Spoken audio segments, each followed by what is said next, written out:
আজকে তোমাদের দেখাবো কিছু সেরা সেরা দামি গরু। তো হ্যালো গাইজ, আসসালামু আলাইকুম, আমি Maruf, welcome to my new mini blog. তো শুরু করা যাক। আজকে আমি আর আমার এই দুটো বন্ধু মিলে রাত্রিরে ঘুম হারাম করে চলে যাচ্ছিলাম গরু দেখতে। সিআইডি কাছ থেকে খবর নিয়ে জানতে পারলাম আজকে নাকি হেভি হেভি গরু আসছে, তো তোমাদেরও দেখাবো।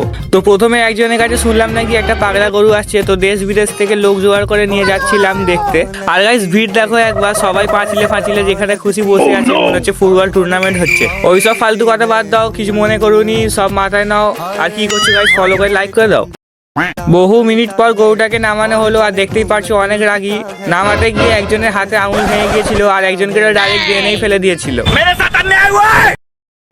এত রাগ দেখানোর পর লাস্টে গরুটা ঠান্ডা হয়ে গিয়েছিল, কারণ ও বুঝতে পারছে এইখানে হালকা থ্যানোসের মতো লোকেরা আছে। তারপর আস্তে আস্তে গরুটা নিয়ে চলে গেল, আর আমরা যাব নেক্সট গরু দেখতে। তো চলো, লাখ লাখ মিটার হেঁটে চলে আসলাম এইখানে এসে দেখি একটা হাতি বসে আছে। একটু ফোকাস করে বুঝতে পারলাম এইটা হাতি না গরু। এই গরুটা নাকি গাড়িতে ক্রেনে করে তুলতে হয়েছে। গরুটার নাম আমি জানি না, তোমাদের জানা ইচ্ছা হলে গুগল করে নেবে।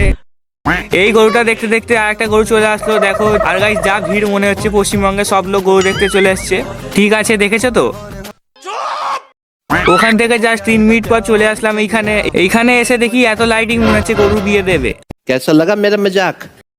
জাস্ট কিডিং গাইস, এখানে সত্যি অনেক ভালো সাজিয়েছিল। আজকে আর ভিডিওটা লম্বা না করে এই মিনি ব্লগটা শেষ করলাম। দেখা হচ্ছে নেক্সট মিনি ব্লগে। তো আল্লাহ হাফিজ।